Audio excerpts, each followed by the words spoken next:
تمام شہروں کو ملاحظہ فرما رہے ہیں.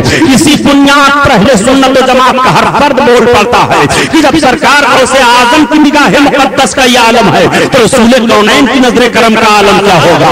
جب اس پار کا یہ عالم ہے اس پار کا عالم کیا ہوگا؟ جب ان کے گدا بھر دیتے ہیں شاہان زمانہ کی جھولی محتاج کا جب یہ عالم ہے مختار کا عالم کیا ہوگا؟ سرکار غوث اعظم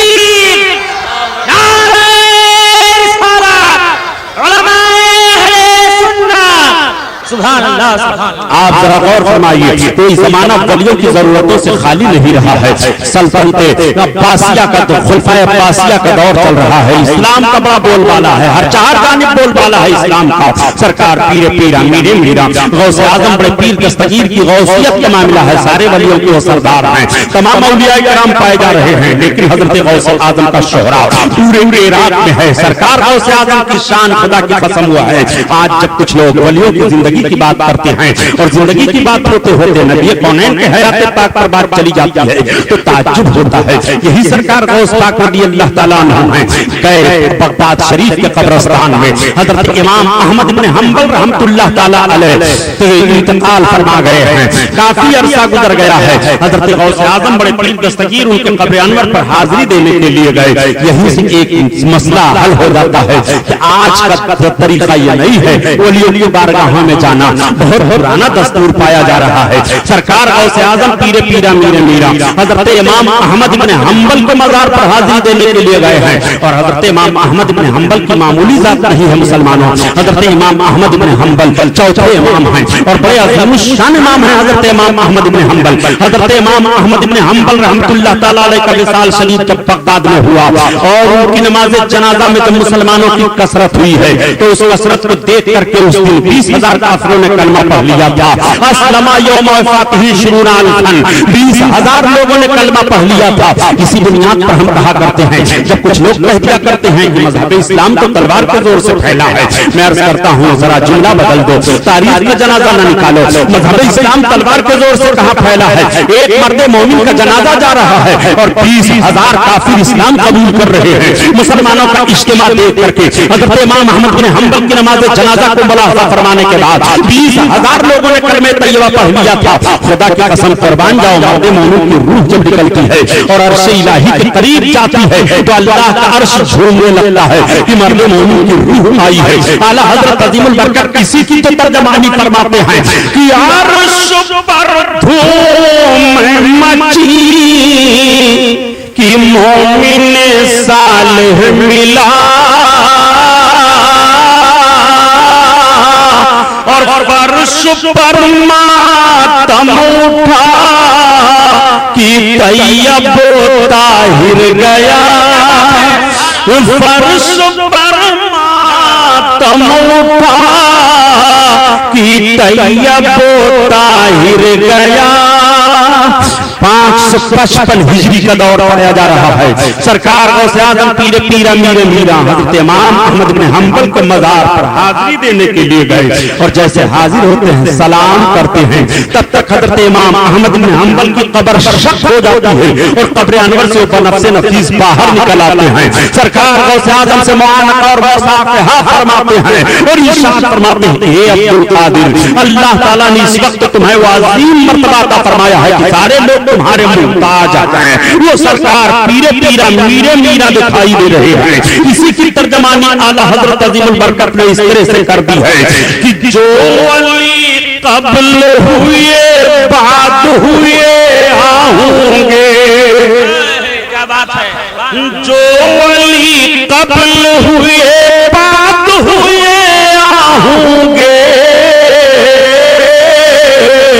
سب ادب رکھتے ہیں دل میں میرے آقا تیرا, میرے آقا تیرا.